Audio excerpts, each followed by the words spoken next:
Amen. Iyo washoboye kurinda umutima wawe, agakiza wagashoboye. Iyo washoboye kurinda umutima wawe, ubuzima bwawe bwose wabushoboye.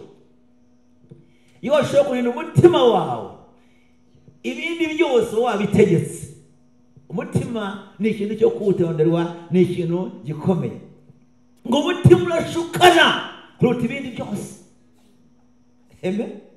Buri ibintu byose njya gukora wikanga wabikoze, ariko umutima uba wagushutse. Ngurusha ibintu byose gushukana, ngo ninde wawurondora akawumenya. Ngo nijya Uwiteka Imana urondora imitima y'abantu bose, kandi nkitura umuntu wese ibihwanye n'imbuto ziva mu mirimo yo mu mutima we.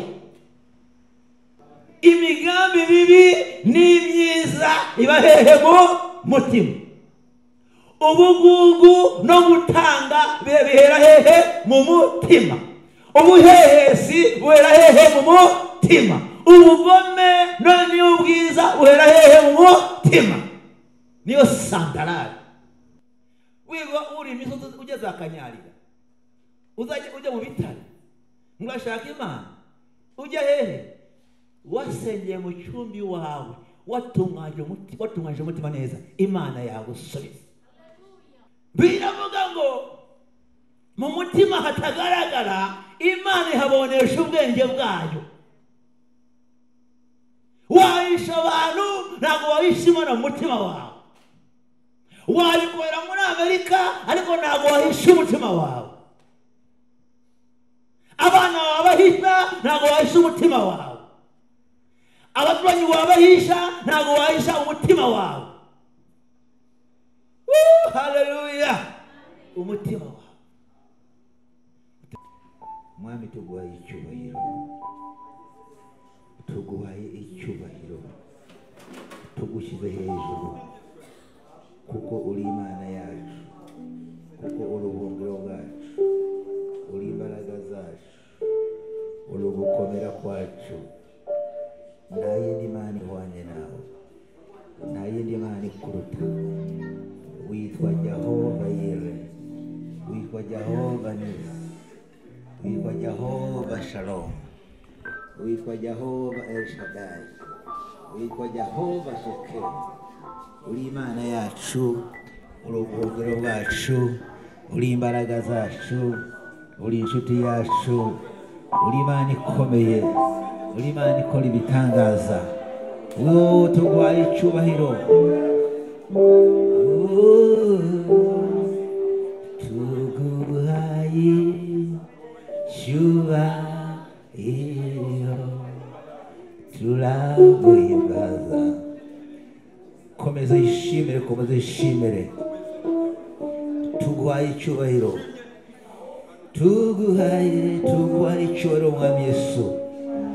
Tuguhaye icyubahiro, tuguhaye icyubahiro, tuguhaye icyubahiro, turaguhimbaza, ukwiriye gushimwa.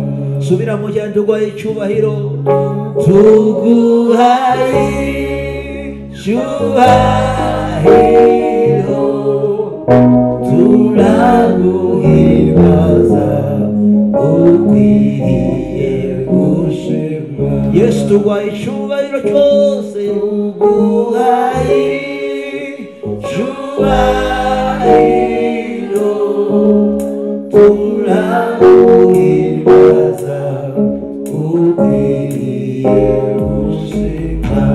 Komera Imana amashyi menshi cyane. Twicarire Yesu abaho umugisha. Amen. Haleluya. Nongeye kubanezerwa uyu mugoroba. Mwakoze kongera kutwakira hano muri uru rusengero. Turashimira ubuyobozi bwa hano. Mwatwemeye none tukaza kugira ngo tuvuge ijambo ry'Imana. Reka dukomereye Pastor Edouard amashyi na komite yose bakorana. Imana ibaho umugisha. Amazina ni ayandi, ni Nkuranga Frank. Amen. nubwo hano ku Kabeza niho mba. Imana ishimwe. Amen. Cyane cyane nkaba nkorera mu kwigisha ijambo ry'Imana, ndi umwigisha w'ijambo ry'Imana. Amen. Tuyikomera amashyi menshi cyane. Tugiye kwiga ku ijambo rivuga ngo umutima, rivuga ngo umutima. Rivuga ngo umutima. Uramutse uvuga ngo umutima. Haleluya. Kadusome Bibiliya ijambo ry'Imana. Amen. Turasoma muri Zaburi ya 51 umurongo wa 18. Dusome no muri Yeremiya ibice byaho 17 umurongo wa 9 no wa 10. Turaza no gusoma muri Samueli wa mbere 16 umurongo waho wa 7. Amen. Zaburi 51 umurongo wa 18. Reka dusome mu izina rya Yesu. Bibiliya iravuga ngo nuko utishimira ibitambo mbiguhaye, ntunezerwe ibitambo byokejwe, ibitambo Imana ishima ni umutima umenetse ushenjagwe, Mana ntuzawusuzugura. Tuvuge ngo amen cyane. Tujye muri Yeremiya ibice byaho 17 umurongo waho wa 9 n'uwa 10. Umutima w'umuntu urusha ibintu byose gushokana, kandi ufite indwara ntiwizera gukira.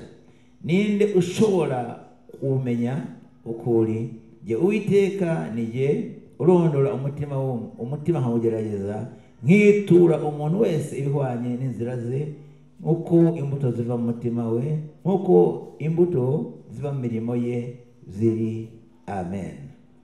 Samueli wa mbere 16 umurongo waho wa 7.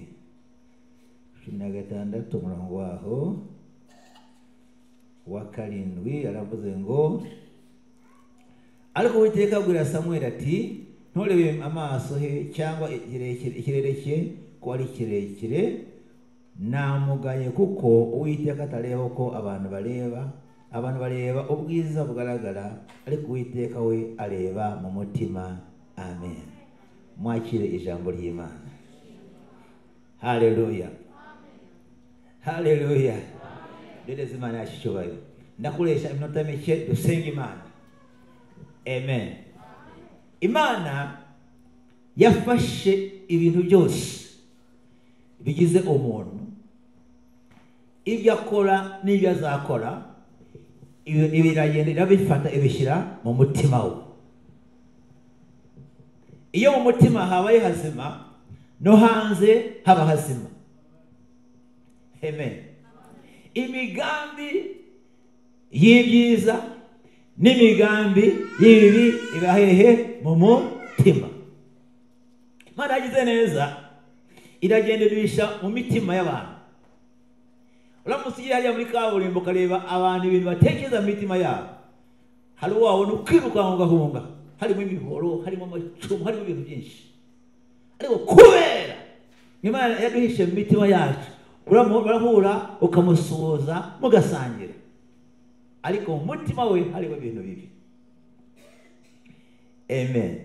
Niyo mpamvu bivuga ngo urinde umutima wawe kurusha ibindi byose ibintu birindwa. Amen. Iyo washoboye kurinda umutima wawe, agakiza wagashoboye. Iyo washoboye kurinda umutima wawe, ubuzima bwawe bwose wabushoboye. Iyo washoboye kurinda umutima wawe, ibindi byose wabitegetse. Umutima ni ikintu cyo kuwutonderwa, ni ikintu gikomeye. Dawudi arimo gusenga hano mu 18 twasomye, ariko ngo Mana ntabwo wishimira ibitambo mbiguhaye, ntiwishimira amaturo mbanyaguhaye, ntiwishimira amafaranga mbanyaguhaye, ariko ngo ibitambo Imana ishima ni umutima umenetse ushenjaguwe, ntabwo Imana igiye gusuzugura. Beretse Imana yishyuye. Haleluya. muri Yesaya aravuga ngo uwo nitaho ni umukene ufite umutima umenetse uhindutse umushyitsi n'ijambo ryanjye. Imana inezerwa imitima imenetse. Imana ijya guhamagara Dawudi yaravuze ngo mbonye umuntu ufite umutima nk'uko nshaka. Abagiye bavuga ngo nk'uwanyu ntabwo ariko yavuze, yavuze nk'uw'Imana. Nta muntu ugira umutima nk'uw'Imana. Yavuze ngo mbonye umuntu ufite umutima nk'uko nshaka. Haleluya. Dawudi hano yari amaze gukora icyaha, arimo kwihana. Yari yasamanyije muka Uriya, arimo gusenga, ateruye amagambo, arimo kwinginga Imana. Bati Imana ntabwo wishimira ibitambo n'amaturo mba mbiguhaye, ariko igitambo wishimira ni umutima umenetse ushenjaguwe, ntabwo ujya uwusuzugura. Haleluya. Kora ku mutima wawe, ku mutima wanjye, kora ku gituza cyawe, vuga ngo umutima wanjye, mutima wanjye nezeza Imana. Imana igumugisha cyane. Haleluya.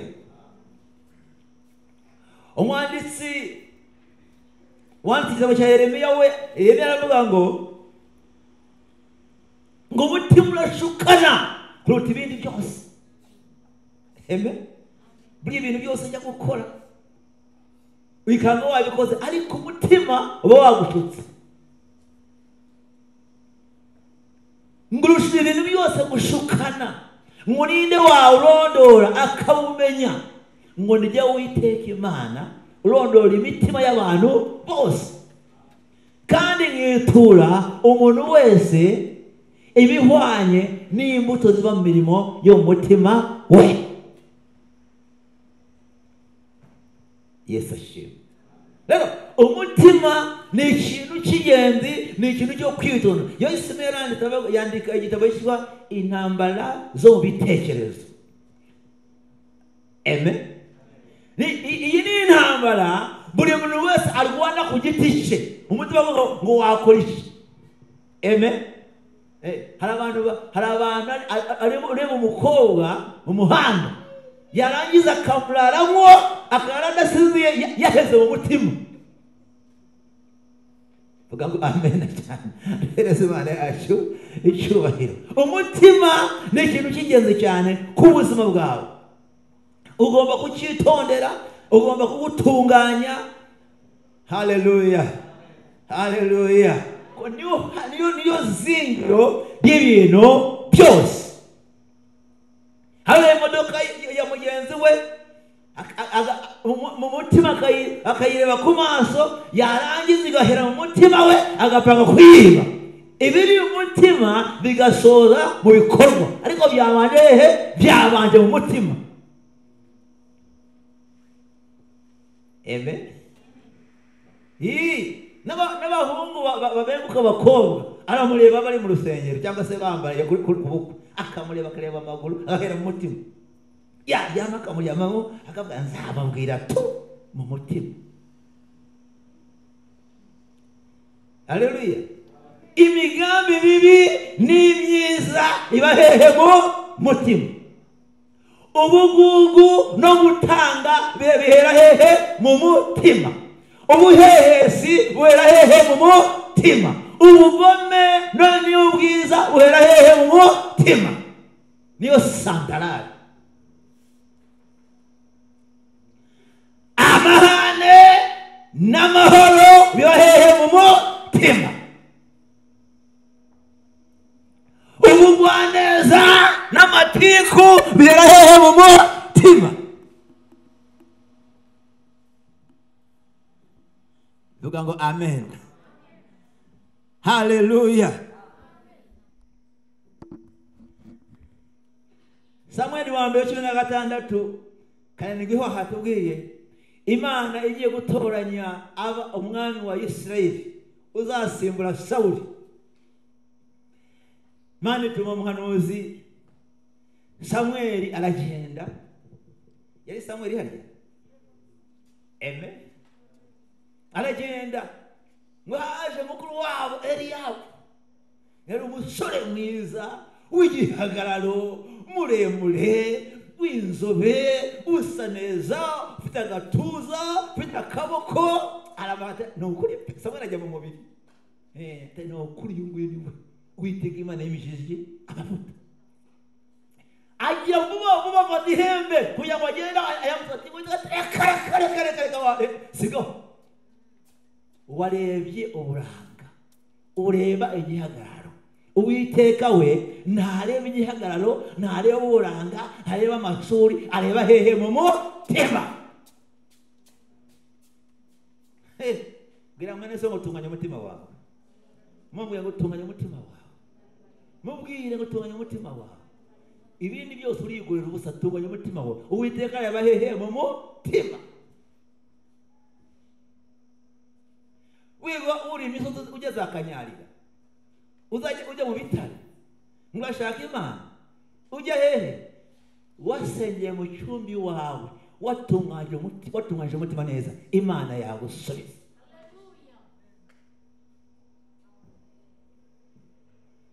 oh haleluya Yesu ashimwe cyane nyakubakereza uyu munsi ndashaka kubasimate ku masaha amen haraburi minota wamaze sabu yani minota 10 nditegaje minota 23 ngiye kuyakora mu bintu byose birangiza vuga ngo amen Yesu ashimwe umugabo umwe yagiye mu ijuru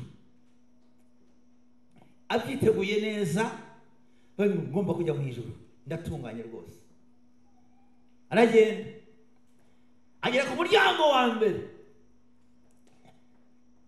barabatugiye ngiye mu ijuru ngo genda ubaze abakristo musengana koko ukwiye kujya mu ijuru araza ku cyumweru nk'uyu munsi bene data haleluya haleluya murabona hari icyambuza kujya mu ijuru muri kada watanze icyacumi watanze amaturo wafashije abakene warakoze genda amahoro jya mu ijuru asubirayo itorero ryabyemeye ko ngomba kujya hehe mu ijuru ngo noneho genda ubaze abaturanyi bawe ajya mu baturanyi ese baturanyi banjye koko birakwiye ko najya mu ijuru bati rwose twarashobora tugaburira wadukoreye imihanda wafashije mu bintu abapfakazi wowe igendere mu ijuru asubira ati rwose abaturanyi banjye bampamije ngo ngomba kujya hehe mu ijuru none wasubirayo ugende ubaze madamu wawe n'abana bawe ese koko umwiriye kujya mu ijuru azabwira madamu koko ubwo ne Edouard abaza madamu koko njye nta kibazo rwose mugabo mwiza waraduhaye nta kibazo twakugiranye waradusekeye jya mu ijuru haleluya asubirayo madamu n'abana babihamije ese urambwira icyo marayika reka negerere mu ijuru none hasigaye icyo subirayo ugende ubaze umutima wawe ese koko mwiye kujya mu ijuru agiye kubona yibuka ari Dubai yajyanye na karaya madamu adahari tororo ridahari abatonye badahari umutima ati ntabwo ujyayo ntabwo wihari vuga ngo amen duhereze Imana yacu icyubahiro haleluya yibuka igihe yatanze ruswa pasiteri atamubonye madamu atamubonye abatonyi batamubonye umutima ntabwo ujya gute ntabwo ujyayo umutima urarundanya uba ikirundo cy'ibyaha ategeze yihana bihereze Imana yacu icyubahiro haleluya haleluya biravuga ngo mu mutima hatagaragara Imana ihabonesha ubwenge bwayo wahisha abantu ntabwo wahisha Imana mu mutima wawe wabikorera muri Amerika ariko ntabwo wahisha umutima wawe abana wabahisha ntabwo wahisha umutima wawe abaturanyi wabahisha ntabwo wahisha umutima wawe Haleluya. Umutima wawe, umutima uramuhakanira ntaho waje. Ndashaka mubaze uyu mugoroba, Yesu aramutse aje uyu munsi wa none, urahamanya n'umutima wawe ko mwajyana mu bwami bw'Imana? Wisuzume nanjye nisuzume.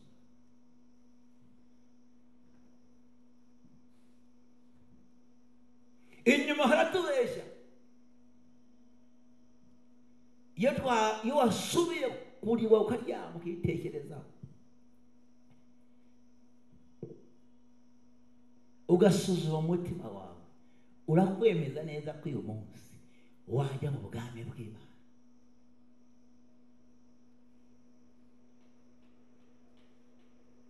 Haleluya. Umugabo witwa Ananiya na Safira mu Byakozwe n'Intumwa baragiye bagurisha isambu yabo, baragenda bafata amafaranga amwe barayashyira, kandi itegeko yayo ngo uzane byose ubishyire imbere y'intumwa. Baragenda umutima urabashuka, baragenda bahisha ibintu, bakora amafaranga makeya, abandi barayazana. Bakumva umwuka wari muri Petero wabarondoye aho bayahishe. Igihe babivugiraga, umwuka w'Imana arondora imitima yacu. Ageze imbere ya Petero azana ibiguzi. Petero amaze ati, ni ukuri Ananiya, ibi nibyo biguzi umwagurisha isambu yanyu? Ati, ni ukuri, ni ukuri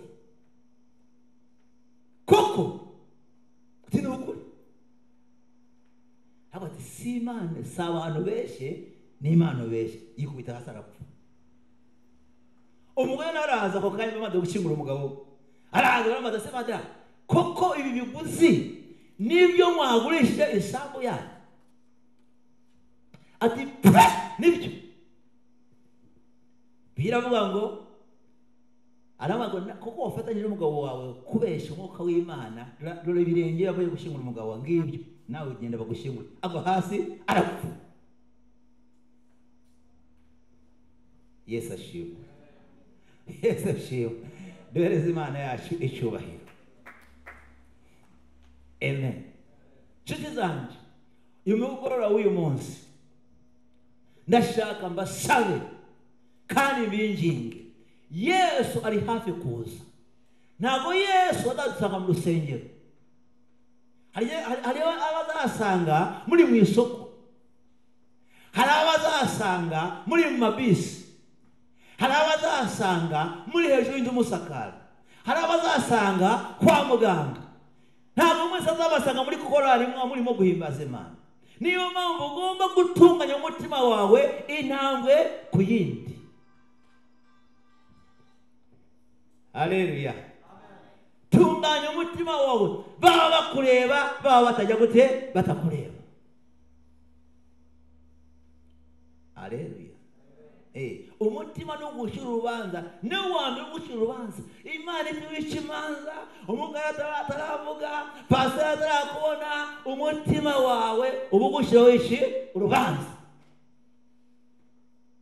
Umutima niba ukwemeza ngo amina, ukavuga ngo amina wowe, na amina koko. Kandi ntujye ubeshya, ntujye wishushanya wowe. Umutima ntujye ubyemera. Ushaka kuvuga inyuma ariko imbere igitima cyo gihondagura, gihondagura, kuko ntabwo wishushanya. Uvuga ukuri. Umutima ntibazakubeshya. Umutima wawe, umutima wawe utunganye kurusha ibintu byose watunganye. Amen. Amen. Umusore umwe yakunze umukobwa. Umukobwa aramubwira ati, ndagukunda, kandi amubeshya. Umusore arira amashuri segonderi, kaminuza, ariko mu mutima iramubenze cyane. Ntabamo.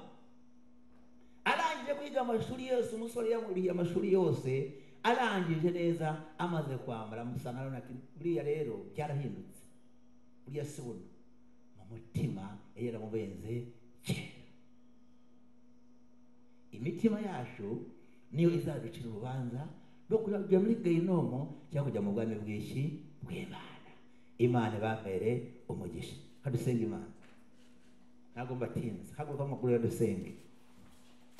Tuzavuga birebire kuwa kane, tuzafata umwanya muremure, pastor muzashaka umwanya muremure kugira ngo tuzakorere Imana neza.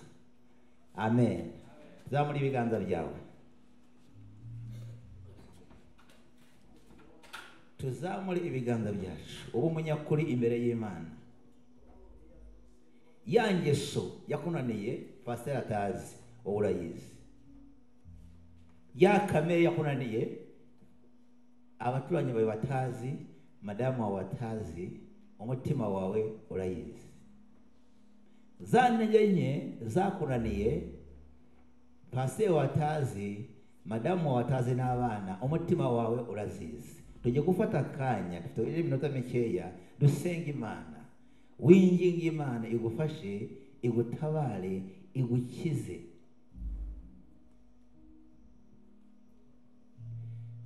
Ayigitare cy'Imana, reka nguhungireho kubw'imbabazi zawe, shera waramenewe, none ubu mwihishemo umujinya w'Imana, none ubu mwihishemo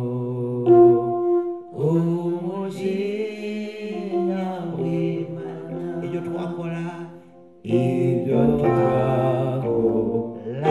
byose n'umwete wacu wose